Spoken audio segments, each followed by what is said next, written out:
Hace ya varios años que la atmósfera social y política del mundo está enrarecida. Los cambios que antes la humanidad experimentaba cada 30, 40 o 100 años, ahora se dan mucho más seguido.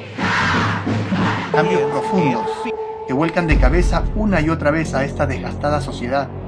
Cambios gravísimos que nos toman por asalto, nos arrinconan. Se reportan 97.689 infectados. Que nos empujan a situaciones por demás extrañas, que nos llenan de temor e incertidumbre, 1000 teorías de conspiración, 1000 culpables, 1000 respuestas que nos dejan con otras 1000 preguntas. Una y otra vez se nos habla de soluciones, una y otra vez se intentan nuevas fórmulas. O necesidad pública. ¿Encontraremos la salida a este embrollo? ¿O será que todo esto es una trampa? Hoy más que nunca el mundo parece estar buscando desesperadamente la aparición de un líder en quien se pueda confiar. Y mientras los dirigentes escogidos por los pueblos ofrecen su cara más corrupta, abusiva y desalmada a la población, al mismo tiempo todos ellos empiezan a mirar hacia un mismo horizonte. Desde los más diversos rincones del planeta, todos parecen estar de acuerdo en una cosa: en una iniciativa de un nuevo orden mundial. Non è questo il tempo dell'indifferenza, perché tutto il mondo sta soffrendo e deve ritrovarsi unito nell'affrontare la pandemia. This is above all a human crisis that calls for solidarity. Governments must give the strongest support to the multilateral effort to fight the virus, led by the World Health Organization, whose appeals must be fully met. Let's unite. Let's unite. Unity is the only option to defeat this virus. We need the innovative power of the world deeply cooperating with each other. While we have faced challenges before, this one is different. This time we join with all nations across the globe in a common endeavor. Perché questo è un miracolo, il miracolo dell'unità è incominciato. Y podemos ver cómo todos los aspectos relacionados con este gran plan están siendo catalizados directa o indirectamente por el ser humano más poderoso del planeta, el Sumo Pontífice Romano. Bienvenidos al 6º capítulo de nuestro estudio bíblico de la cadena profética de Dios, titulado En el mundo, pero no del mundo. Y les diré que me da una gran alegría el haber llegado a este punto, porque de lo que vamos a hablar ahora es definitivamente un oasis en el medio del desierto. Es algo que sin duda todos queremos escuchar, porque es una prueba maravillosa del amor de Dios. Es nada menos que la iglesia de Dios en la tierra. Esta iglesia que se las ha arreglado para llegar hasta el día de hoy. La iglesia que según la Biblia profesa su amor a Dios, buscando guardar sus mandamientos. En el capítulo anterior vimos cómo increíblemente como humanidad estamos ya en la recta final del cronograma profético.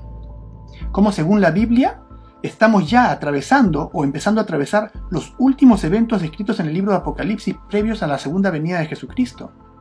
Pudimos ver cómo, aunque la vasta mayoría de los pobladores de la tierra vive absolutamente ajena a esta realidad, a la luz de la profecía y la razón, en el presente la civilización se encuentra en pleno proceso de transición hacia un nuevo orden mundial, y cómo, bajo un velo de engaño, seremos conducidos a una teocracia global, en la que el papado será otra vez amo y señor, ya no solamente de toda Europa, sino esta vez del mundo entero, y donde la Iglesia de Dios enfrentará su última prueba, la instauración de una legislación universal que establezca la obligatoriedad del domingo como día a guardar, ley que la Biblia llama la marca de la bestia, la cual pudimos ver que ya se está abriendo camino con pasos firmes, gracias a las circunstancias presentadas por esta extraña pandemia del coronavirus. Sin embargo, estos no son los únicos eventos que registra la profecía, porque mientras el capítulo 13 de Apocalipsis cuenta acerca de todos estos planes siniestros que tiene el diablo contra la raza humana de los que hemos hablado, en el siguiente capítulo, el 14, nos habla del esfuerzo de Dios por advertir al mundo acerca de todas estas cosas. Leamos Apocalipsis 14, versículos 6 a 12. Dice: Vi volar por en medio del cielo a otro ángel, que tenía el evangelio eterno para predicarlo a los moradores de la tierra, a toda nación, tribu, lengua y pueblo, diciendo a gran voz: Temed a Dios y dadle gloria, porque la hora de su juicio ha llegado. Y adorad a aquel que hizo el cielo y la tierra, el mar y las fuentes de agua. Otro ángel le siguió, diciendo: ha caído Babilonia, la gran ciudad, porque ha hecho beber a todas las naciones del vino del furor de su fornicación. Y el tercer ángel lo siguió, diciendo a gran voz: si alguno adora a la bestia y a su imagen, y recibe la marca en su frente o en su mano, él también beberá del vino de la ira de Dios, que ha sido vaciado puro en el cáliz de su ira, y será atormentado con fuego y azufre delante de los santos ángeles y del Cordero, y el humo de su tormento sube por los siglos de los siglos, y no tienen reposo de día ni de noche los que adoran a la bestia y a su imagen, y nadie que reciba la marca de su nombre. Y termina diciendo: aquí está la paciencia de los santos, los que guardan los mandamientos de Dios y la fe de Jesús. Aquí nos habla de cómo 3 ángeles, obviamente por encargo de Dios, van por todo el mundo llevando el mensaje final de salvación a la raza humana. Y varias advertencias. Ahora, por supuesto, no esperaremos que literalmente 3 seres celestiales, 3 ángeles, aparezcan surcando los cielos diciendo estas cosas a la gente. Solo nos bastaría con preguntarnos: ¿cómo es que Dios ha hablado siempre al mundo? ¿A través de sus profetas? ¿O de su iglesia? Como lo ha hecho siempre a través de los siglos. Entonces tenemos una escena interesante. Vemos cómo mientras por un lado la bestia se prepara para sanar su herida, moviendo los poderes mundiales buscando su nuevo orden mundial, al mismo tiempo, por su lado, el pueblo de Dios trabaja incansablemente llevando varios mensajes a los pobladores de la tierra. Entonces, para encontrar a la iglesia de Dios, nos bastaría con encontrar a la iglesia que lleva todos estos mensajes al mundo. Enumerémoslos. El primer mensaje es que esta iglesia lleva el Evangelio eterno. ¿Cuál es el Evangelio eterno? Es el mensaje de salvación por la gracia de Dios a través de la sangre redentora de Jesucristo. Ese es el Evangelio eterno. Segundo, esta iglesia exhorta a la humanidad a dirigir su adoración únicamente a Dios. Y también es una iglesia que proclama que estamos en el tiempo del fin. El tercer mensaje es una denuncia del poder terrenal que usurpa el lugar de Dios en la tierra, a quien la Biblia llama Babilonia, el cual sabemos bien que se refiere al papado. Y el último mensaje es una advertencia muy clara acerca de las graves consecuencias de aceptar la imposición de la marca de autoridad del papado, el domingo. Además, y como importante criterio de exclusión, en el versículo 12 dice que las características de esta iglesia, del pueblo de Dios, a quienes llama sus santos, es que guardan los mandamientos de Dios y tienen la fe de Jesús. Y en Apocalipsis 12:17 también dice que otra de las características del pueblo de Dios es que el pueblo de Dios además tiene el testimonio de Jesucristo. Y hablaremos de eso también. Usemos para comenzar este último criterio de exclusión por ser el más sencillo y directo. La iglesia de Dios tiene que, corporativamente, guardar todos los 10 mandamientos, y siendo el sábado uno de ellos, consecuentemente, tiene que guardar el sábado. Y este punto debo resaltarlo especialmente sabiendo lo que ya sabemos acerca del asunto de la marca de la bestia, y cómo explícitamente Dios se esfuerza por recalcarnos que Él terminantemente no quiere adoración en domingo. Y por supuesto, una vez cumplido este criterio de búsqueda, tendría también que estar de acuerdo con el resto de la doctrina cristiana. Tercero, es una iglesia cuyos miembros tienen la fe de Jesús. No la fe en Jesús, sino la fe de Jesús. Interesante. Buscar tener la fe que tenía Jesucristo en Dios Padre cuando estuvo en el mundo es un estándar muy alto al que un cristiano puede aspirar. Pero ¿cómo hace un cristiano para buscar tener la fe de Jesús? ¿Cómo se aumenta la fe? ¿Se puede aumentar la fe? Vayamos a la Biblia y a las matemáticas. Según la Biblia, en Romanos 10:17, dice que la fe es por el oír, y el oír por la palabra de Dios. Entonces, si el oír la palabra de Dios aumenta la fe, pues en cuanto más conozco a Dios a través de conocer su palabra, más fe voy a adquirir. Aunque la Biblia también nos dice que no soy yo quien aumento mi propia fe por leer la Biblia, sino que es un regalo o un don que Dios me regala, cuando le doy la alegría de buscar conocerlo más. Como el mismo Dios dice en Jeremías 9:23 y 24, dice así: Así dijo Jehová, no se alabe el sabio en su sabiduría, ni en su valentía se alabe el valiente, ni el rico se alabe en sus riquezas, mas alábese en esto el que hubiera de alabarse, en entenderme y conocerme, que yo soy Jehová, que hago misericordia, juicio y justicia en la tierra, porque estas cosas quiero, dice Jehová. Con lo que hemos leído, podemos inferir claramente que un cristiano puede esperar recibir el regalo divino de una fe comparable a la fe de Jesús, como consecuencia del conocimiento de la voluntad de Dios a través del conocimiento de su palabra santa. Entonces la Iglesia de Dios es una compuesta por personas que conocen a Dios y a su Biblia muy bien, tal y como era Jesús, quien en todo momento demostró ser un experto en las Escrituras. Esto nos lleva al principio protestante de sola Escritura, principio que se basa en el último versículo de la Biblia, que dice: si alguno añadiere a estas cosas, Dios traerá sobre él las plagas que están escritas en este libro. Y si alguno quitara de las palabras del libro de esta profecía, Dios quitará su parte del libro de la vida, y de la santa ciudad, y de las cosas que están escritas en este libro. Así es, mis amigos, así concluye la Biblia, con una categórica advertencia, que todo cristiano debe tomar seriamente, y cuidarse de no contaminarse con doctrinas de hombres, porque la Biblia tiene todo lo que el hombre necesita para alcanzar la salvación. Y lo que la Biblia no nos dice es porque no necesitamos saber. Entonces hasta ahora tenemos estas tres características: que la Iglesia de Dios lleva al mundo el mensaje de los 3 ángeles de Apocalipsis capítulo 14. Además, esta Iglesia guarda los 10 mandamientos y basa su doctrina solo y exclusivamente en la Biblia. Además dice que esta Iglesia tiene también el testimonio de Jesucristo. ¿Qué significa esto? Esta característica la vamos a ver más adelante, la cual es interesantísima y se nos va a presentar por sí sola mientras avanzamos en este capítulo. Bueno, lo cierto es que tan solo con este primer criterio de exclusión, que es guardar los 10 mandamientos, vamos a llegar muy cerca a la Iglesia que cumple con las condiciones que Dios pide, ya que lamentablemente, por alguna extraña razón, la gran mayoría de iglesias cristianas faltan al mandamiento del sábado.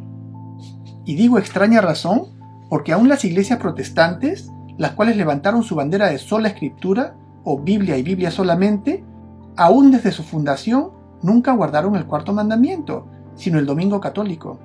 Y esto a pesar de las advertencias que Dios les hiciera en su santa palabra. Cuando leemos el libro de Apocalipsis en el capítulo 3, leemos el mensaje de Jesucristo a la 5ª iglesia, la iglesia de Sardis, la cual corresponde a la iglesia de la Reforma, comprendida entre los años 1517 y 1798, y en su mensaje les dice: yo conozco tus obras, que tienes nombre de que vives y estás muerto. Sé vigilante y afirma las otras cosas que están para morir, porque no he hallado tus obras perfectas delante de Dios. Acuérdate pues de lo que has recibido y oído, y guárdalo, y arrepiéntete, pues si no velas, vendré sobre ti como un ladrón, y no sabrás a qué hora vendré sobre ti. Un mensaje duro. Aquí Jesucristo le advierte a la iglesia que no está haciendo su trabajo bien, porque aunque esta iglesia era vista como una iglesia que reformaba o regresaba a los principios bíblicos, en realidad no estaba haciendo honor a su nombre, porque aunque denunciaba la corrupción del catolicismo, la venta de indulgencias y otros escándalos católicos, perdía sin embargo de vista los asuntos importantes para Dios, como son los 10 mandamientos. Y de entre ellos, Jesucristo resalta a aquel que ya estaba casi por completo olvidado, ya para morir, el cual era el mandamiento del sábado. Y a la verdad la Iglesia de la Reforma falló miserablemente en este punto, dado a que ellos constituían a la Iglesia protestante, la cual supuestamente se separó de la Iglesia católica sosteniendo que su doctrina era solamente basada en la Biblia, y la Biblia nada más, mientras que la Iglesia católica defendía, y hasta ahora defiende, que su doctrina es basada en las Escrituras y la tradición. Y esta era la posición de la Iglesia católica, y el primer tema de discusión en el Concilio de Trento, que empezó en el año 1545. Y en este concilio no se pudo llegar a un acuerdo entre las dos visiones, y luego de 18 años de discusión, finalmente, en el año 1563, la conclusión que puso fin a la controversia a motivo del concilio fue presentada por el arzobispo de Reggio, quien se dirigió al concilio con sustancialmente el siguiente argumento hacia la parte que sostenía sola escritura, a los protestantes. Él les dijo: los protestantes afirman que se apoyan únicamente en las escrituras, profesan mantener a las escrituras como el único estándar de fe, justifican su rebeldía con el pretexto de que la Iglesia católica se ha desviado de las escrituras y sigue la tradición. Ahora, La afirmación de los protestantes de que se basan únicamente en las Escrituras no es cierta. Su profesión de mantener solo las Escrituras como estándar de fe es falsa. Y la prueba está en que las Escrituras explícitamente ordenan la observancia del séptimo día como día de reposo y adoración. Pero ellos no observan el séptimo día, sino que lo rechazan. Si realmente sostienen a las Escrituras como su estándar, estarían observando el séptimo día, como se ordenan las Escrituras a lo largo de todo el libro.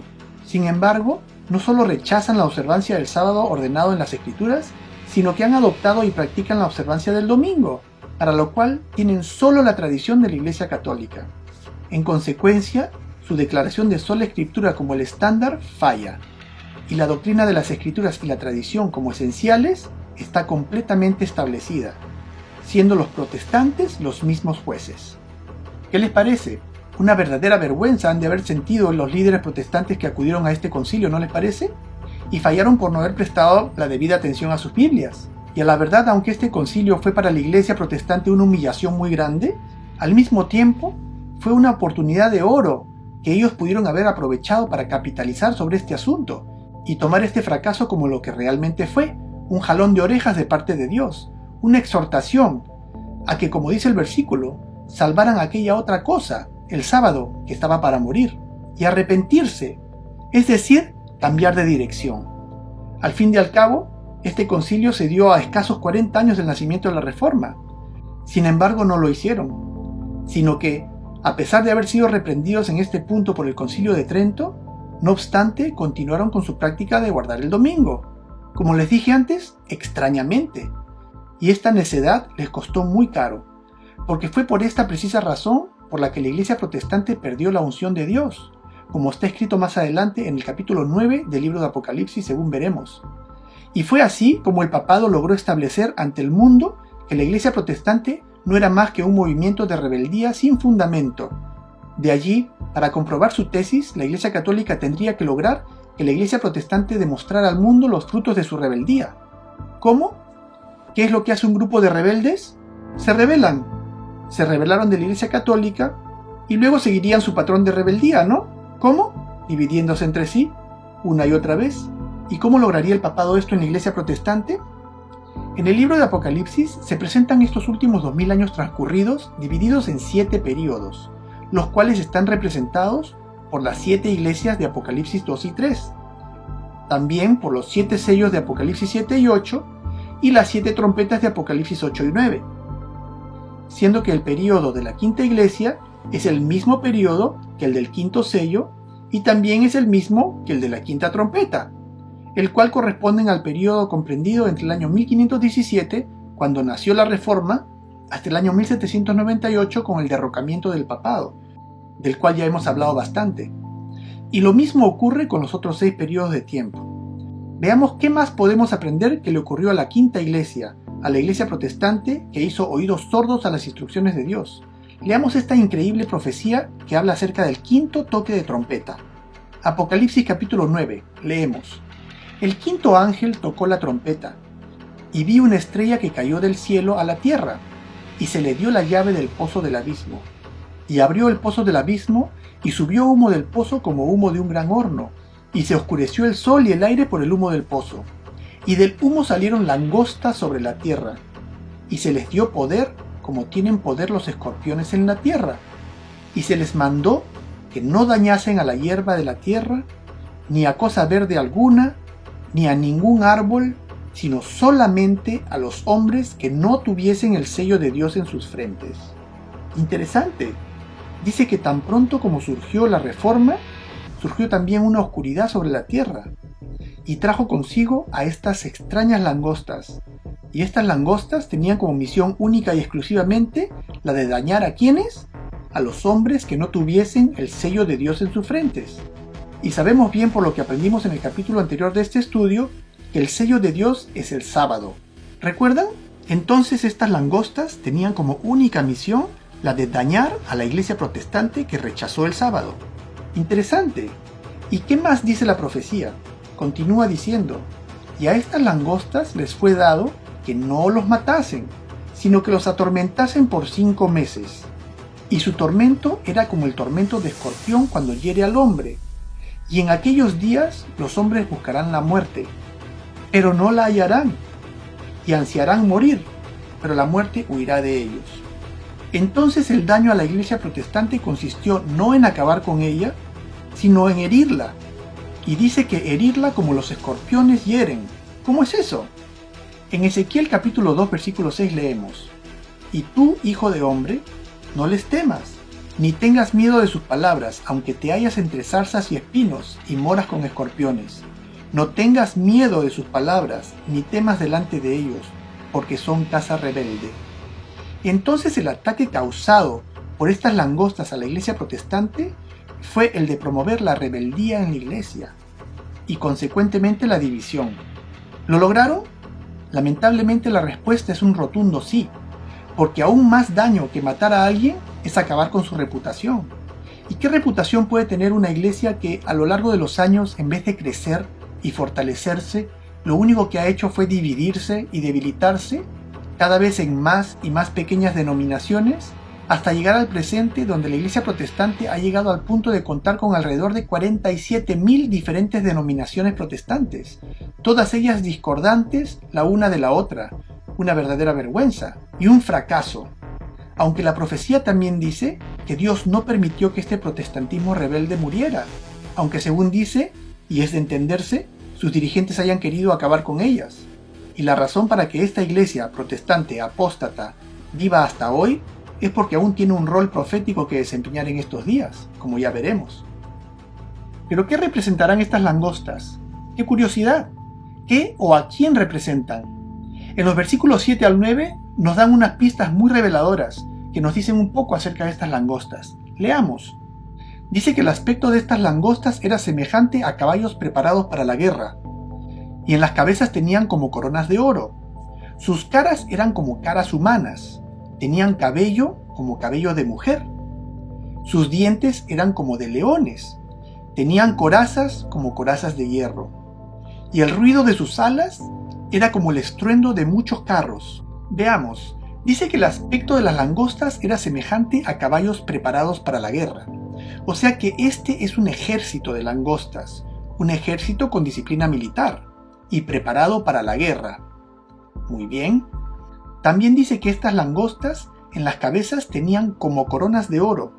En toda la Biblia el único que es descrito teniendo una corona de oro es Jesucristo, como aparece en Apocalipsis 14:14. Es decir, que estas langostas son un fiero ejército que no obstante se presenta de alguna manera con una apariencia que asemeja a Jesucristo. Curioso ejército. Además dice que sus caras eran como caras humanas. Muy bien, entonces no estamos hablando de langostas literales, sino de seres humanos, de personas. Y también dice que tenían cabello como cabello de mujer. ¿Y qué representa una mujer? Una iglesia, ¿no? Claro que sí. Interesante. Tenemos entonces que estas langostas representan a un grupo de personas que constituyen un fiero ejército preparado para la guerra, además de tener una investidura o una connotación religiosa, o de iglesia, ¿no? Con los cabellos largos como de mujer. Además dice que sus dientes eran como de leones. ¿Alguien recuerda a quién representaba el león? A Babilonia. Fascinante. Y hay más. También dice que estas personas tenían corazas como corazas de hierro. Y por supuesto que sabemos qué nación es representada por el hierro. ¿Recuerdan al comienzo de nuestro estudio la estatua del sueño de Nabucodonosor? ¿Y qué reino representaba al hierro? Roma. Entonces este ejército tiene como coraza o por protección a Roma. Muy bien, entonces con todos estos elementos descifremos este enigma. ¿Quiénes podrán ser estas langostas? Estas langostas no son ni más ni menos que la orden jesuita, quienes, recordando las palabras de Napoleón Bonaparte, son una organización militar, como caballos preparados para la guerra, disfrazada de una orden religiosa, o con cabellos largos de mujer, quienes no son como los franciscanos, que llevan su nombre en honor a Francisco de Asís, ni como los benedictinos, que llevan su nombre en honor a San Benedicto, sino que estos fueron directo a la yugular, y se llaman la Compañía de Jesús, con sus coronas de oro como Jesús, constituyéndose en los dientes del papado o del león de Babilonia, y gozando de la protección de Roma. representada por la coraza de hierro, quienes fueron creados por el papado al principio del período de la Quinta Iglesia, en el año 1534, y cuya principal misión fue y es la contrarreforma, o destruir a la reforma protestante, y el hacer literalmente todo lo que fuese posible en favor del sumo pontífice romano. Estos señores, desde su fundación y por los próximos 150 años o 5 meses proféticos, dedicaron todos sus esfuerzos en infiltrar y, como escorpiones, sembrar la rebeldía y la discordia dentro de las iglesias protestantes, causando una y otra vez su división. A una iglesia desprotegida que ya no tenía la unción de Dios, porque rechazó el sello de Dios en sus frentes. ¿Qué les parece? La verdad nos hará libres, dice Jesús. Muchos autores han escrito acerca de la enigmática orden jesuita.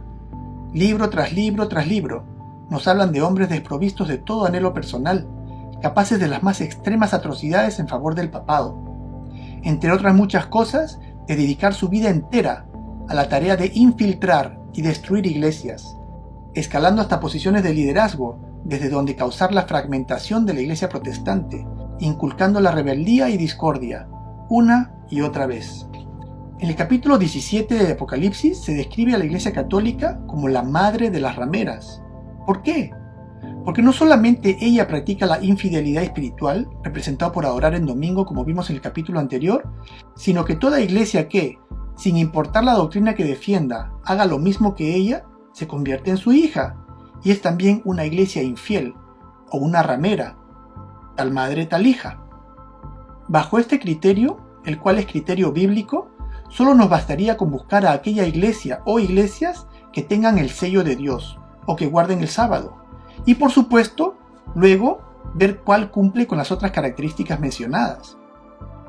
Y de verdad el trabajo se hace muy sencillo, ya que desafortunadamente casi la totalidad de las denominaciones del cristianismo, aún incluyendo los mormones, los testigos de Jehová y todas las ramas del protestantismo, llámese metodistas, luteranos, bautistas, presbíteros, pentecostales, etc., todos guardan el domingo, y de todas las denominaciones nos quedamos solamente con 2 iglesias. Ellas son la Iglesia Bautista del Séptimo Día y la Iglesia Adventista del Séptimo Día. Aunque además existen otros pequeños movimientos como el judaísmo mesiánico, la Asamblea de Yahvé, la Iglesia de Cristo, entre otros, fundados principalmente en la segunda mitad del siglo XX. Aunque de todas estas, solo hay una iglesia que cumple con las otras características bíblicas, y esta es la Iglesia Adventista del Séptimo Día. Veamos las razones. Como vimos anteriormente, el final del capítulo 13 del libro de Apocalipsis nos habla de cómo el papado trabaja en pos de la sanación de su herida mortal.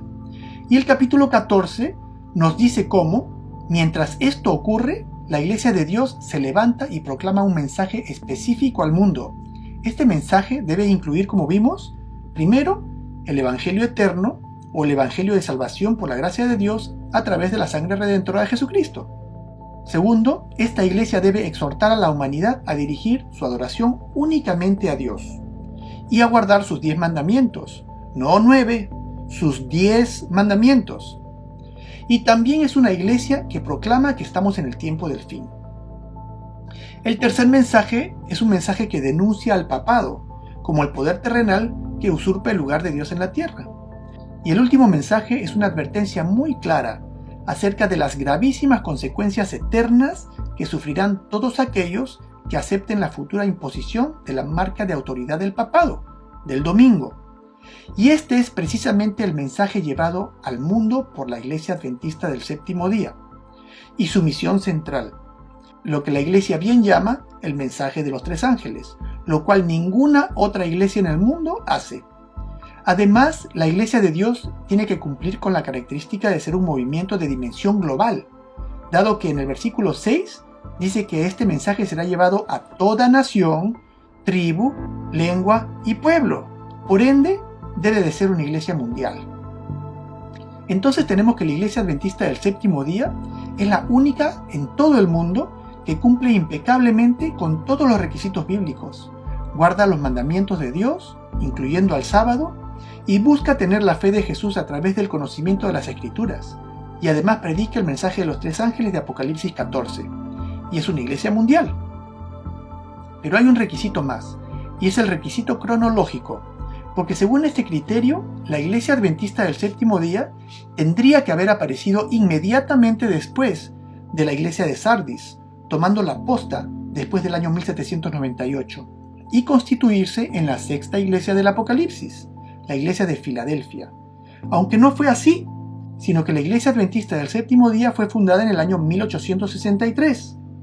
¿Por qué? ¿Qué pasó durante el periodo de tiempo entre el año 1798 y el año 1863?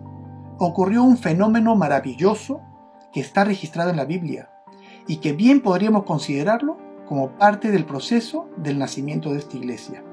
Jesús nos dice acerca de este mismo tiempo en Mateo 24:29, que dice: e inmediatamente después de la tribulación de aquellos días, refiriéndose a los 1260 años de persecución de los santos de Dios por el papado que oficialmente concluyó en el año 1798, e inmediatamente después de la tribulación de aquellos días, el sol se oscurecerá, y la luna no dará su resplandor, y las estrellas caerán del cielo, y las potencias de los cielos serán conmovidas. Interesante. Leamos ahora los eventos descritos en el sexto sello, que como ya sabemos, son correspondientes al periodo del comienzo de la sexta iglesia. Sexto sello, sexta iglesia, ¿recuerdan? Dice: miré cuando abrió el sexto sello, y he aquí hubo un gran terremoto. Bien, tenemos un terremoto. Ok, sigamos. Y el sol se puso negro como tela de silicio. Curioso, igual que lo dicho por Jesucristo. Tenemos otra vez un oscurecimiento del sol. Y dice, y la luna se volvió toda como sangre. Y aquí también dice que las estrellas del cielo cayeron sobre la tierra como la higuera deja caer sus higos cuando es sacudida por un fuerte viento. Exactamente igual a lo que Jesús dijo. Estos pasajes nos presentan una secuencia de 3 fenómenos naturales que marcan el inicio del período de la sexta iglesia. Dice que hubo un gran terremoto, luego que el sol se oscureció y la luna se puso roja como sangre. Y finalmente dice que las estrellas cayeron del cielo sobre la tierra. ¿Ocurrieron alguna vez estos 3 eventos o simbolizan alguna otra cosa? Estos 3 eventos por supuesto que ocurrieron y en la misma secuencia. El primero de ellos, un gran terremoto conocido como el Gran Terremoto de Lisboa, ocurrido el 1 de noviembre de 1755. Un extraño terremoto de gran duración, al cual no se logró cuantificar su intensidad, dado que cuando ocurrió no existían escalas de medición de movimientos telúricos. Sin embargo, podemos calcular que fue un gran terremoto, principalmente por el hecho de que causó la casi completa destrucción de Lisboa y la muerte de entre 60 y 100.000 personas, y fue sentido hasta en la India, en Groenlandia y hasta en el Caribe. Y luego, el día oscuro de Nueva Inglaterra, tan familiar para viejos como para jóvenes, llegó el 19 de mayo de 1780. Cerca de las 11 de la mañana comenzó a oscurecer como si fuera la noche. Los hombres cesaron su trabajo, el ganado regresó a sus graneros, las ovejas se acurrucaban junto a las cercas, los pájaros salvajes hacían sus cantos vespertinos y volaban hacia sus nidos, las aves se iban a sus gallineros, y por la noche estaba tan oscuro que una persona no podía ver su mano frente a la cara, ni siquiera una hoja de papel blanco. Esto fue extraído del libro Historia de Ware, New Hampshire, de 1735 a 1888. Esto es historia. Este extraño suceso ocurrió en el contexto de la Guerra de Independencia de los Estados Unidos de América, y el propio George Washington, que estaba en New Jersey, anotó en su diario de campaña este extraño suceso, enfatizando el aspecto que presentaban las nubes, con una tenue, rara luz roja de la luna colándose entre ellas. Uno de sus soldados también escribió que los chotacabras se pusieron a cantar, algo que solían hacer solo a la hora del crepúsculo. El profesor Samuel Williams de la Universidad de Harvard, Cambridge, Massachusetts, que reunió toda la información relativa a este suceso, dejó escrito que esta oscuridad extraordinaria se produjo entre las 10 y las 11 de la mañana y continuó hasta la mitad de la noche siguiente. Este fue un fenómeno muy extraño. Esto es historia. No he leído escritos cristianos, sino el periódico, de un reporte académico y hasta el propio diario de George Washington. el renombrado astrónomo John Herschel admitió que el día oscuro del 19 de mayo de 1780 es uno de esos maravillosos fenómenos de la naturaleza que siempre se leerán con interés, pero que la ciencia no puede explicar. No fue un eclipse, no hubo ninguna explicación razonable para que este evento haya ocurrido, pero ocurrió. La luna era roja como la sangre, la luna estaba allí, pero era como si el sol hubiera sido oscurecido y no reflejaba ninguna luz.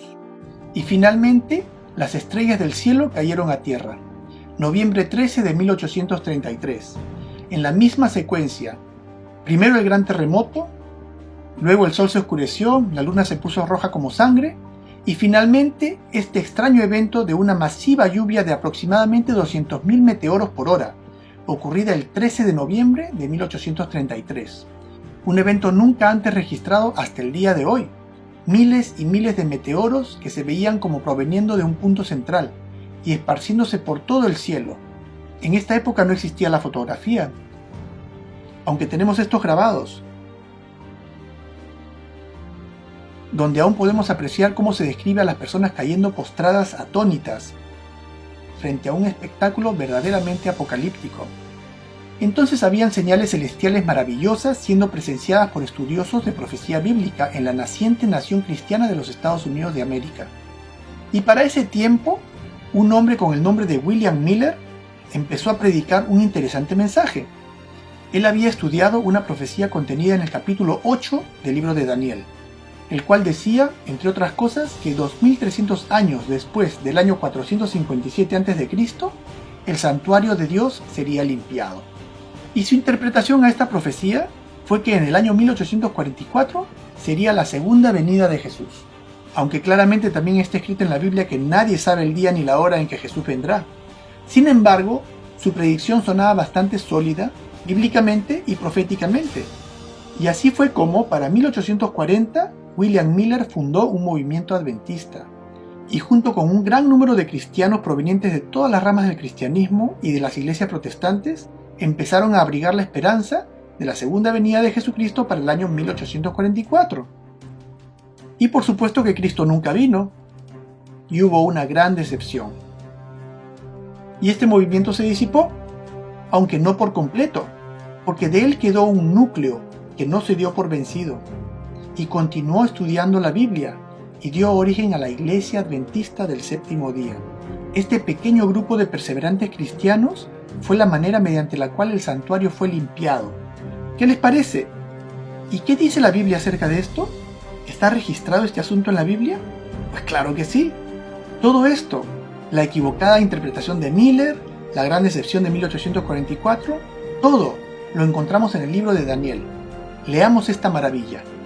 Aquí se presenta una situación muy interesante, en la que Daniel recibe una profecía de manos de un ángel, pero no la logra entender. Y al preguntar más de ella, la respuesta que recibe del ángel a su pregunta es muy interesante también. Leamos Daniel 12:7.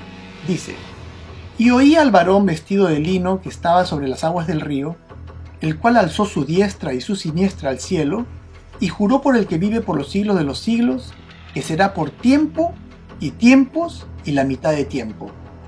Y cuando se acabe la dispersión del poder del pueblo santo, todas estas cosas serán cumplidas. Aquí se presenta este ángel, el cual, antes de profetizar, hace algo muy particular.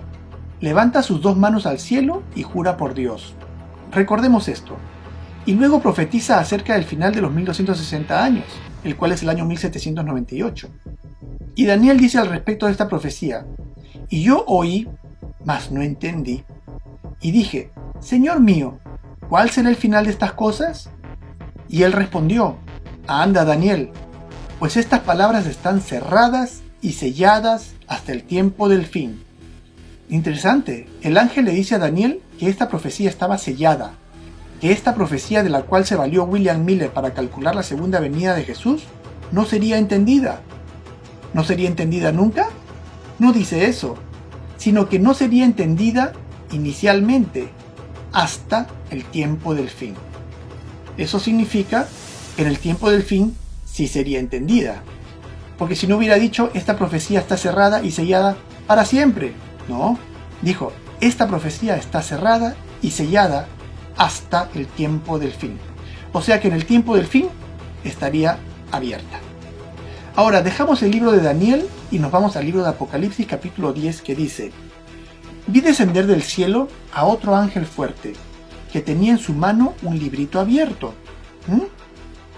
Y levantó su mano al cielo y juró por el que vive por los siglos de los siglos, que el tiempo no sería más. Interesante. ¿Alguien recuerda a este ángel? Claro que sí. Este es el mismo ángel que hablaba con Daniel, que antes de profetizar levanta sus manos al cielo y jura por Dios. ¿Recuerdan? Solo que esta vez no levanta sus dos manos, sino solo una. ¿Por qué? Porque la otra mano sostiene un librito abierto. Interesante. Esta figura es presentada de esta manera por la Biblia con el propósito de llevarnos a conectar ambas profecías como una sola, dado que ambas son necesarias para comprender el mensaje. Sigamos leyendo. La voz que oí del cielo habló otra vez conmigo y me dijo: ve y toma el librito que está abierto en la mano del ángel que está en pie sobre el mar y sobre la tierra. Y fui al ángel diciéndole que me diera el librito. Y él me dijo: toma y cómelo, y te amargará el vientre, pero en tu boca será dulce como la miel. Entonces tomé el librito de la mano del ángel y lo comí. Y era dulce en mi boca como la miel, pero cuando lo hube comido, amargó mi vientre. Y él me dijo: es necesario que profetices otra vez sobre muchos pueblos, naciones, lenguas y reyes. ¿Qué acabamos de leer? Esta profecía maravillosa describe nada menos que la gran decepción de la iglesia cristiana, que trató de dar interpretación a una profecía que no estaba supuesta de ser comprendida hasta el tiempo indicado, el tiempo del fin.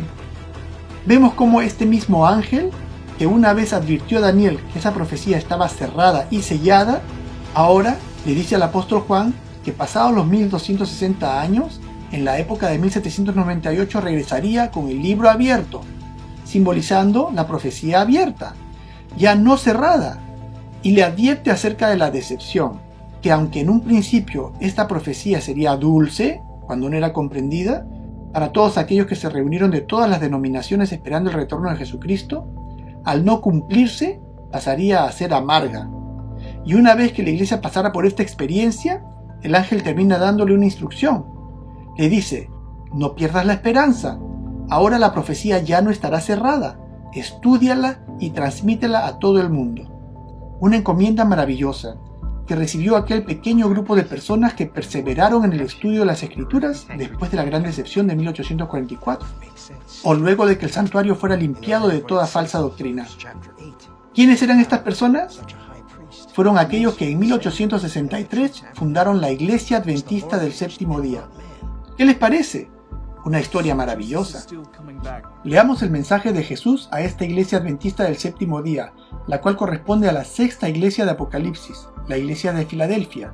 Apocalipsis 3:7 dice: escribe al ángel de la iglesia en Filadelfia: esto dice el santo, el verdadero, el que tiene la llave de David, el que abre y ninguno cierra, y cierra y ninguno abre.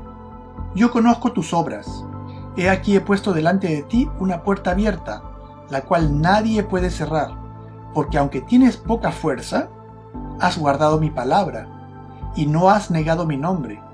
Son palabras alentadoras, palabras de aprobación a esta pequeña iglesia naciente, que según dice, atesora la palabra de Dios y no niega su nombre, como lo hicieron las otras iglesias, porque al no guardar el sábado, negaron el nombre del Creador, como vimos. Y continúa con una promesa, dice: por cuanto has guardado la palabra de mi paciencia, yo también te guardaré de la hora de la prueba que ha de venir sobre el mundo entero, para probar a los que moran sobre la tierra. Es decir, que esta iglesia cuenta con la protección de Dios. Y termina diciendo: he aquí yo vengo pronto. Retén lo que tienes, para que ninguno tome tu corona. Aquí le dice algo muy importante. Le pide que retenga lo que tiene, lo cual implica que esta iglesia tiene una doctrina aprobada por Dios, la cual tiene que preservar, no aumentar ni quitar, sino mantener intacta. Esas son muy buenas noticias para nosotros, una confirmación divina de que la doctrina de esta iglesia es aprobada por Dios. Entonces aquí tenemos la conclusión final, que la iglesia que honra a Dios en la tierra es la iglesia adventista del séptimo día, dado que es la única en todo el mundo que cumple con absolutamente todos los requisitos según el criterio bíblico. Es la única que busca guardar todos los 10 mandamientos de Dios, incluyendo el de guardar el sábado, además de buscar adquirir la fe de Jesús en base a su búsqueda del conocimiento de la voluntad de Dios a través del conocimiento de su palabra. Es la única que lleva al mundo el mensaje de los 3 ángeles de Apocalipsis 14 del cual hemos hablado, lo cual es mandato de Dios para este tiempo. Además, como hemos podido ver, su llegada al mundo está descrita en el registro profético de manera impresionante. Y el último criterio de inclusión está en Apocalipsis 12:17, que dice que esta iglesia además tiene el testimonio de Jesús. ¿A qué se refiere? ¿Qué es el testimonio de Jesús? Vayamos como de costumbre a la misma Biblia por la respuesta. En Apocalipsis 19:10 leemos: Yo me postré a sus pies para adorar al ángel. Y él me dijo: Mira, no lo hagas, yo soy consiervo tuyo y de tus hermanos que retienen el testimonio de Jesús. Adora a Dios, porque el testimonio de Jesús es el espíritu de profecía. Entonces, otra de las características de esta iglesia de Dios es que tendría el espíritu de profecía.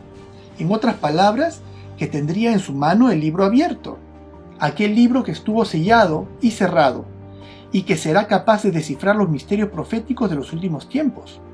Obviamente con el propósito de llevarlos a todo el mundo, como sabemos que es el mensaje de los 3 ángeles del cual hemos hablado. ¿Y lo tiene?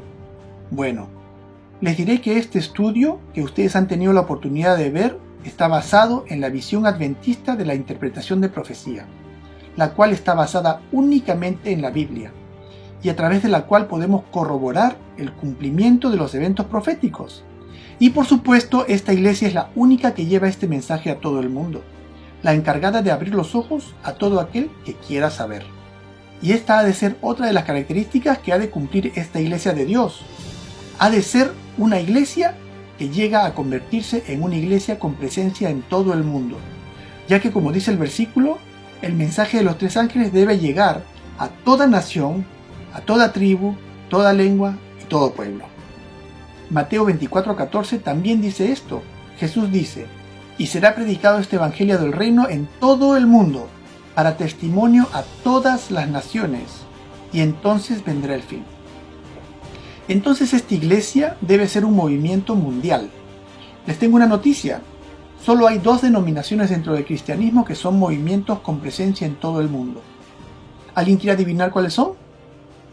Esto es en Alemania: hospitales, iglesias, institutos, universidades en Suiza, en Roma, en el Reino Unido, más universidades, hospitales, Loma Linda University en California, en Perú, Universidad Adventista de La Plata en Argentina, iglesias en literalmente todo el mundo. Para mí, y de acuerdo a las enseñanzas de la Biblia, esta es la única denominación que cumple con estos requisitos. Aunque, ¿piensan ustedes que esta es una iglesia perfecta? ¿O no? Por supuesto que esta no es una iglesia perfecta, y tampoco está supuesto de serla, porque la perfección pertenece solo a Dios. Aunque Jesús describió a la iglesia de hoy, ya no la 6ª, sino la 7ª iglesia, la iglesia de la Odisea, la cual es la iglesia adventista del 7º día del presente. ¿Cómo dijo él que era esta iglesia? Leamos el mensaje a la 7ª iglesia, Apocalipsis 3, 14 al 20. Dice: Y escribe al ángel de la iglesia en la Odisea: He aquí el Amén, el testigo fiel y verdadero, el principio de la creación de Dios, dice esto: Yo conozco tus obras, que ni eres frío ni caliente. Ojalá fueses frío o caliente, pero por cuanto eres tibio, y no frío ni caliente, te vomitaré de mi boca. Aquí Jesucristo nos reprende por ser tibios, en otras palabras, por haber caído en la mediocridad de la comodidad de este mundo, con la consecuencia de perder de vista nuestra misión de evangelización. ¿Y por qué habría pasado esto? Él sigue diciendo: Porque tú dices: Yo soy rico, y me he enriquecido, y de ninguna cosa tengo necesidad. Y no sabes que tú eres desventurado, miserable, pobre, ciego y desnudo. Sabias palabras, duras, pero sabias. Aquí Jesucristo describe un sentimiento que conozco bien. Es un sentimiento que compartimos todos quienes vivimos una vida de compromiso con Dios. Seamos católicos, bautistas o de cualquier otra rama del cristianismo, se podría decir que compartimos una esperanza, aunque esta esperanza se ve poderosamente respaldada por una certeza maravillosa, cuando obtenemos la confirmación bíblica tan clara como la que acabamos de ver que se da en el caso de la Iglesia Adventista del Séptimo Día. Y sabiendo cuánta gente en este mundo ciego está perdida, y aún tanta gente que, aunque verdaderamente busca a Dios con todo su corazón y de la única manera que conocen, se pierden en tradiciones humanas sin tener conocimiento claro de la voluntad de Dios según lo muestra su palabra, y sin tener idea de los tiempos y de las circunstancias a la luz profética. Y sinceramente siento que he descubierto un tesoro incalculable, el camino cierto a la vida eterna, y me siento rico, que me he enriquecido, y verdaderamente siento que de ninguna cosa más tengo necesidad, tal cual como lo dice Jesucristo en el versículo, donde Él me está diciendo que este sentimiento que tengo yo es muy peligroso, porque lo que recibí lo tengo que compartir. Yo no estoy supuesto de quedarme callado con esta verdad, y contentarme con ir a la iglesia, escuchar al pastor, cumplir con mi diezmo y dar al necesitado solamente, porque el mensaje para mí es muy claro, y la palabra dice que a quien más se le ha dado, más se le pedirá cuentas, lo que hace mucho sentido. Entonces tengo una misión muy importante que cumplir, porque yo soy la última iglesia, y el no cumplir mi misión de llevar el mensaje a este mundo me convierte en un desventurado, miserable, pobre, ciego y desnudo a los ojos de Dios. Pero Jesucristo no solamente me reprende, sino me da la solución. Sigue diciendo: por tanto, yo te aconsejo que de mí compres oro refinado en fuego, para que seas rico, y vestiduras blancas para vestirte, y que no se descubra la vergüenza de tu desnudez, y unge tus ojos con colirio para que veas. Aquí Jesús me da la solución a mi situación. Dice que compre de él oro refinado en fuego, siendo que el oro representa su doctrina, y el fuego representa su doctrina, pero puesta en práctica. Vivir un cristianismo verdadero. Aquí Jesús nos pide que sigamos su ejemplo, hacer lo que él hizo cuando estuvo en la tierra. ¿Qué hizo Jesús? Jesús vivió una vida de renuncia, una vida comprometida con el plan de salvación de Dios.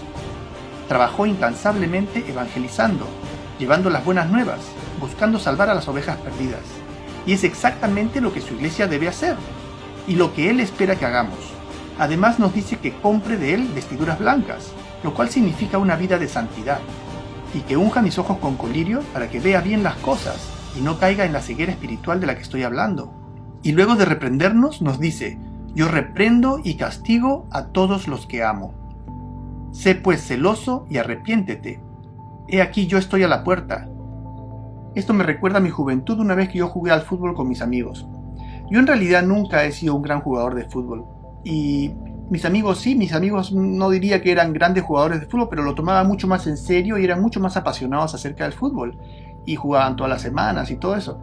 Y una vez pues fui con ellos, una de cuantas veces fui con ellos, y me acuerdo claramente que perdimos y se pusieron a discutir los unos con los otros, mis amigos. Y uno le decía que por qué no me pasaste la pelota, y el otro le decía por qué te fallaste tal tiro, y en fin. Y nadie me reprendía a mí. Y yo estaba mirando de espectador, pero yo decía, al comienzo dije, qué bien que nadie me reprende, parece que he hecho un buen trabajo. Pero yo no había hecho ningún buen trabajo, simplemente que ellos no contaban conmigo, entonces ¿qué me van a reprender? Desde el comienzo ellos sabían que yo era un extra en ese partido, en ese equipo, y que bueno, podría haber sido útil un poquito para pasar la bola aquí y allá, pero yo no era fundamental, yo no era parte clave de ese equipo. Entonces nadie me reprendió. Y después me sentí un poco mal y me di cuenta que verdaderamente no contaban conmigo. Y es exactamente lo que estamos viendo con Jesús en este caso. Jesucristo nos reprende porque nosotros somos importantes para Él. Nosotros somos la última iglesia del Apocalipsis, somos la séptima iglesia, la iglesia del tiempo del fin. Entonces, nuestro rol es importantísimo. Nosotros tenemos que llevar el mensaje de los tres ángeles de Apocalipsis 14. Jesucristo nos está zamaqueando y despertando y diciendo, oye, tú no puedes ser tibio, tú no puedes ser una persona que no está comprometida con su iglesia. Tú tienes que trabajar. Este es tu rol, tú eres mi iglesia. Entonces, este mensaje es un mensaje verdaderamente bueno porque es una maravilla darse cuenta que Dios cuenta con uno. Y Jesucristo nos aclara después y nos dice, mira, definitivamente te estoy reprendiendo, pero yo reprendo y castigo a quien amo. Entonces esfuérzate, date cuenta que tú no eres un extra en este equipo. y nos aclara que Él nos reprende porque nos ama y nos exhorta a ser perseverantes. Y ya no nos dice que está pronto a venir, como lo dijo en el mensaje a la sexta iglesia, sino esta vez nos dice que está a la puerta. ¿Qué significa que está a la puerta? Espero no tener que explicarlo. Y es que ser el pueblo de Dios siempre ha conllevado una gran responsabilidad, aunque también es una gran motivación de vida, una vida realmente llena de esperanza, sin duda la mejor vida a la que el ser humano puede aspirar. Y es la razón por la que me decidí unirme a esta iglesia, por causa de la verdad que ella predica. Cada una de las doctrinas que esta iglesia predica es bíblica. ¿Hay gente en esta iglesia que pelea acerca de las doctrinas? Claro, pero estas doctrinas siguen ahí y son bíblicas. Y en cuanto sean bíblicas, está bien para mí. Y nuestra tarea como iglesia es la de compartir con todo aquel que busque la verdad, buscando traerlo a la iglesia de Dios, desde donde él o ella estén. Como dice Jesús en Juan 10:16, también tengo otras ovejas que no son de este redil. Aquellas también debo traer, y oirán mi voz, y habrá un rebaño y un pastor. No 20 rebaños, no 100 rebaños, no 1000, no 2000. Un rebaño, un pastor, Jesucristo. Aunque ahora el mundo se está uniendo bajo otro pastor, el sumo pontífice romano. Y a la verdad yo no tengo ningún problema si ellos quieren hacer eso. Pero mi Biblia dice que hay un Señor, un Rey, y ese es Jesucristo. Y a Él seguiré, a donde Él vaya. Y la Biblia también dice que la iglesia de la Odisea es la última iglesia sobre la tierra, representando a Dios. Y luego la segunda venida de Jesucristo. ¿Vive esta iglesia de acuerdo al criterio bíblico? ¿Surge en el correcto tiempo histórico? ¿Predica esta iglesia exactamente el mensaje que debe ser predicado al mundo de hoy? Sí.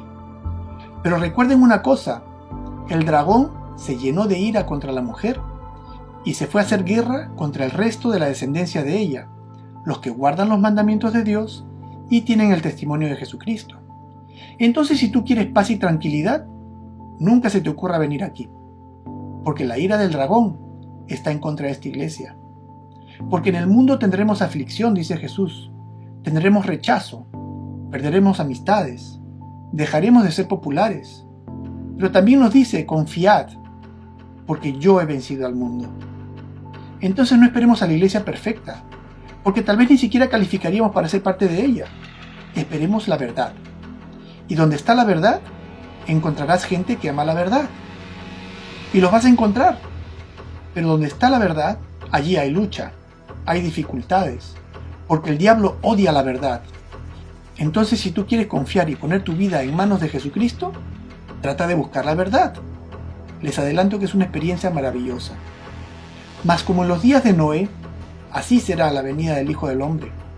Porque como en los días antes del diluvio, estaban comiendo y bebiendo, casándose y dándose en casamiento, este mundo está comiendo y bebiendo, ¿no? Claro, la comida es casi una religión. Casándose y dándose en casamiento, la gente cambia sus relaciones como quien cambia de camisa. Hasta el día en que Noé entró en el arca y no entendieron hasta que vino el diluvio y se los llevó a todos. Así será también la venida del Hijo del Hombre. Mateo 24, 37 a 39. Nos acercamos a tiempos difíciles y vamos a estar rodeados de situaciones que van a dificultar el llevar la palabra de Dios. Por tanto, id y haced discípulos a todas las naciones, enseñándoles que guarden todas estas cosas que os he mandado.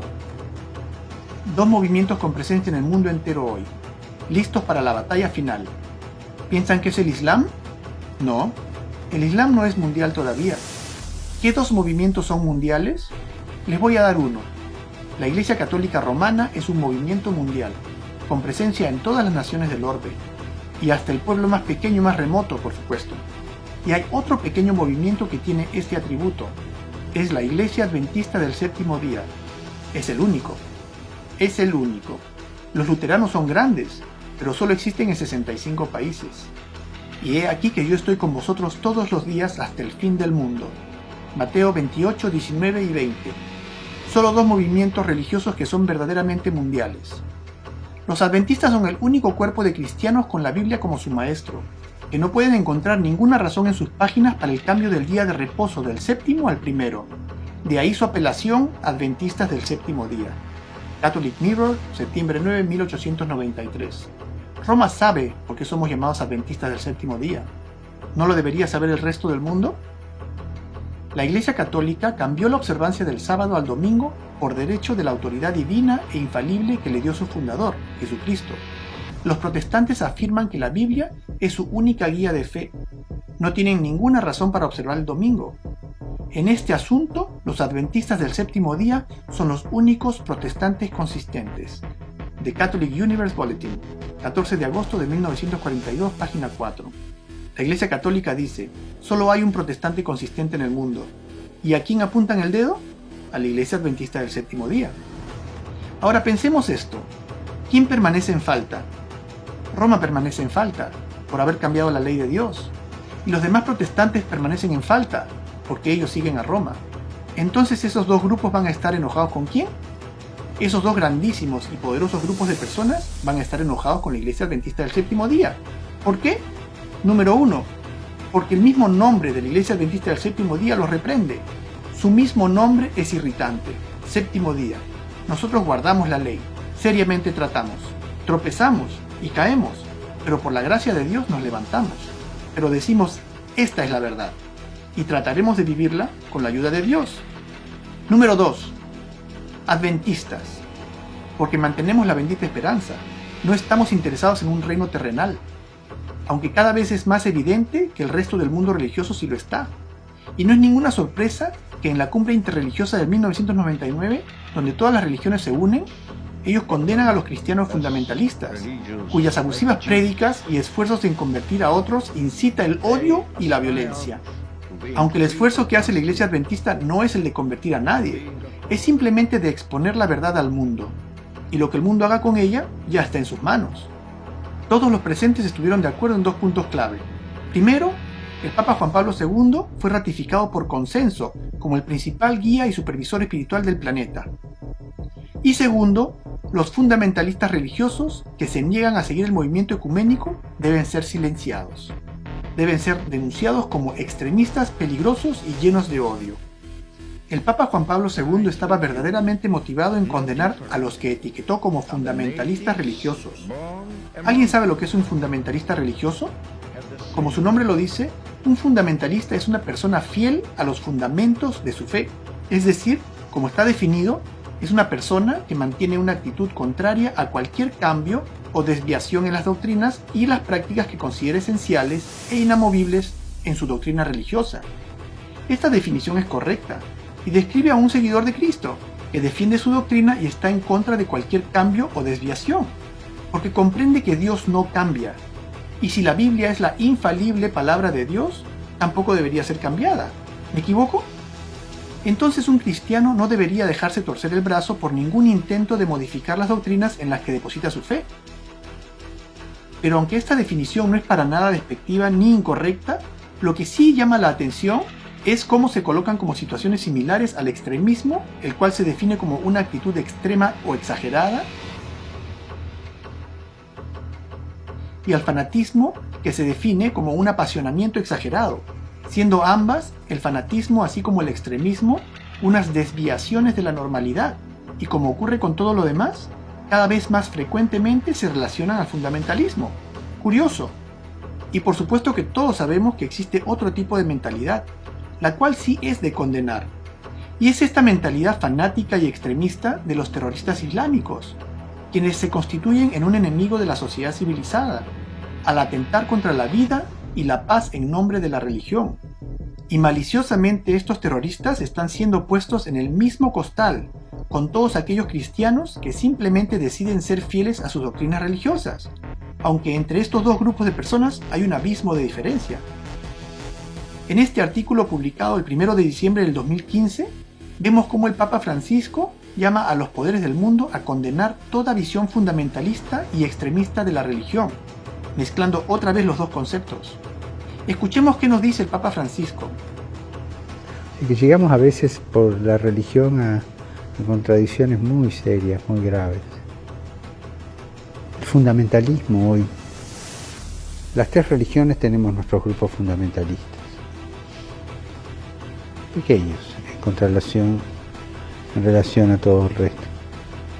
Pero un grupo fundamentalista su estructura, aunque no mate a nadie, aunque no le pegue a nadie, pero la estructura mental del fundamentalismo es violencia en nombre de Dios, es violenta. O sea, el saludo que judíos, islámicos y cristianos nos damos es un saludo de aliento, un saludo de cercanía. Ustedes dicen shalom, los islámicos y los árabes dicen salam. Nosotros decimos a veces paz, ¿cómo te va? Buenos días, pero son cosas de cercanía. El saludo del fundamentalista es ver dónde te puedo pegar, al menos ideológicamente. No es un saludo que acerque. El fundamentalismo defiende. Ya le digo, los cristianos tenemos grupos fundamentalistas también. Entonces todo cristiano que adopte una actitud contraria a cualquier cambio o desviación de sus doctrinas, aunque sea completamente inofensivo, aunque sea bondadoso, aún así es violento. ¡Qué esperanza! ¿Y cuál será la cura para el fundamentalismo? Muy simple, el ecumenismo, la unión de todos los credos en uno, olvidarse la doctrina y enfocarse en la unidad. Pero ya hemos hablado de esto antes, cómo mantenerse fiel a Dios y dejar de lado su ley es imposible. Entonces el ecumenismo se presenta como una trampa mortal para la Iglesia de Dios, porque tenemos dos mensajes contradictorios. El mensaje de Dios es un mensaje de separación. Apocalipsis 18:4 dice: «Salid de ella, pueblo mío, para que no seáis partícipes de sus pecados, ni recibáis parte de sus plagas». Esto dice refiriéndose a salir de Babilonia, o la ramera. Y en 2 Corintios 6:17 dice: «Por lo cual, salid de en medio de ellos, y apartaos, dice el Señor, y no toquéis lo inmundo, y yo os recibiré». ¿Y cuál es el mensaje del reino del mundo? Unidad, todos juntos, olvídense de las doctrinas ni mandamientos. Unidad lo es todo. Unidad en diversidad. Y este mensaje no es solo en el ámbito religioso. Este mensaje, esta nueva mentalidad está siendo sembrada en la sociedad global en todos los ámbitos, en todas las edades, principalmente en la juventud, astutamente. Una mentalidad de unificación que apela a nuestros buenos sentimientos, a nuestro espíritu de conciliación. Unidad en diversidad. Unidad y tolerancia, dicen. Pero es una tolerancia intolerante, porque la condición para ser parte de esta unión es dejar atrás toda identidad, y todos aquellos que no quieran juntarse, tarde o temprano serán expuestos. Eso es lo que dice Robert Mueller, el ex subsecretario de las Naciones Unidas. Dice: quien no se una, quien tenga un espíritu de separación, tarde o temprano lo va a lamentar. ¿No dijo eso? Claro que sí. Entonces tenemos un choque de ideas. ¿Qué significa el ser ecuménico? La palabra ecuménico deriva de la palabra griega oikoumeni, que se puede traducir como todo el mundo habitado.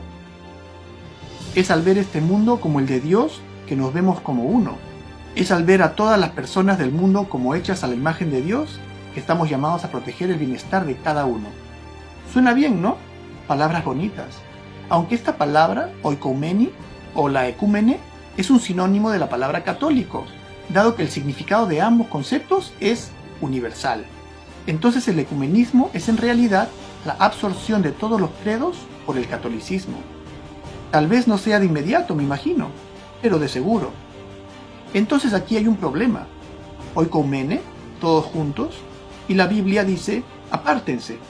El objetivo final del ecumenismo, tal y como lo conciben los católicos, es la unidad en la fe, culto y el reconocimiento de la suprema autoridad espiritual del obispo de Roma, Cardenal Cornell. Y el otro movimiento dice, no aceptes la marca de la bestia, Babilonia está cayendo, sepárense de ella. ¡Wow! Es la receta para un desastre, porque la Biblia nos advierte que el mundo entero se maravillará en pos de la bestia. Ellos no van a escuchar nuestro mensaje, aunque algunos sí, como lo escuché yo, por ejemplo, y ustedes ahora mismo. He aquí que viene con las nubes, y todo ojo lo verá. Apocalipsis 1:7. Un mensaje poderoso. Entonces ya tenemos claro cuál es la iglesia de Dios en la tierra, la niña de los ojos de Dios, su más preciado tesoro. Es la iglesia adventista del séptimo día, la iglesia que se enfrentará al gigante, aunque ella no estará sola, porque Apocalipsis 3:10 dice, por cuanto has guardado la palabra de mi paciencia, yo también te guardaré de la hora de la prueba que ha de venir sobre el mundo entero, para probar a los que moran sobre la tierra. Entonces, ¿qué hacer? Tantas ideas vienen a la mente, tantas incógnitas. Ya sabes qué está ocurriendo en este mundo. Sabes que está en tus manos el tomar una decisión. Si quieres seguir al mundo, Dios no te va a detener. Simplemente tienes que dejar las cosas como están y ya. Aunque tarde o temprano te enfrentarás a la marca de la bestia. Y allí tendrás que tomar una decisión. Aunque para entonces probablemente sería demasiado tarde para ti, o para tu familia, que vivió engañada hasta el fin. Aunque también sabes que si quieres acercarte a Dios, Él te espera con los brazos abiertos, porque Dios te ama tanto que ha puesto la verdad en tus manos, esperando que te vuelvas a Él. Ahora, con lo que he presentado hasta ahora, yo no estoy queriendo decir que tenemos todos que emigrar a la Iglesia Adventista del Séptimo Día, porque la salvación no está en esa iglesia, ni en ninguna iglesia realmente. La salvación es un asunto personal, es un regalo de Dios a todas aquellas personas que buscamos una vida a su lado, en obediencia y en amor, de la misma manera que vivió Cristo cuando estuvo en esta tierra. Y es precisamente buscando emular a Cristo en nosotros mismos que buscamos adorar a Dios de acuerdo a su voluntad escrita en su santa palabra. Y es allí donde en nuestra búsqueda de lograrlo es que nos encontramos con la Iglesia Adventista del Séptimo Día. Sin embargo, sabiendo como sabemos que estamos en nada menos que una guerra espiritual, nosotros debemos equiparnos con nuestras armas espirituales, que las encontramos en nuestra lectura diaria de la Biblia, siempre vigilantes, porque la Iglesia de Dios, lejos de ser esta o la otra, está compuesta por los seres humanos que la conformamos, todos diversos como individuos, pero unidos con una sola verdad, la cual es Cristo, la cabeza de la Iglesia, y de la cual nosotros somos el cuerpo. La Biblia describe a la Iglesia de Dios con las siguientes palabras: que siguiendo la verdad en amor, crezcamos en todo en aquel que es la cabeza, esto es Cristo, de quien todo el cuerpo, bien concertado y unido entre sí por todas las coyunturas que se ayudan mutuamente, según la actividad propia de cada miembro, recibe su crecimiento para ir edificándose en amor. En el libro de Romanos dice otra vez: pues así como en un cuerpo tenemos muchos miembros, pero no todos los miembros tienen la misma función, así nosotros, que somos muchos, somos un cuerpo en Cristo, e individualmente miembros los unos de los otros. Y luego vuelve a decir: ahora bien, vosotros sois el cuerpo de Cristo, y cada uno individualmente un miembro de él. El apóstol Pablo compara repetidas veces a la Iglesia de Dios con el cuerpo de Cristo, llamados a edificarnos unos a otros, dice, y a trabajar de manera coordinada, buscando cumplir con el mandato divino. El apóstol Pedro también escribe: vosotros también, como piedras vivas, sed edificados como casa espiritual y sacerdocio santo, como un edificio no hecho de piedra, sino como un edificio espiritual, uno cuyos miembros constituyen el cuerpo de Cristo. Aquí la Biblia presenta a la Iglesia de Dios como un grupo de personas que hablan un mismo lenguaje, el lenguaje de Dios. Y siendo así, la idea de que una iglesia de X o W denominación sea corporativamente la Iglesia de Dios queda dependiente de la doctrina que sus miembros acepten. Y el ejemplo de lo que le pasó a la Iglesia protestante en el pasado, cuando perdió la unción de Dios al abandonar su mandamiento del sábado, nos debe servir como precedente para vivir siempre vigilantes, y más que depender de la doctrina de una iglesia, ser nosotros mismos los encargados de preservar la doctrina fiel a la palabra de Dios.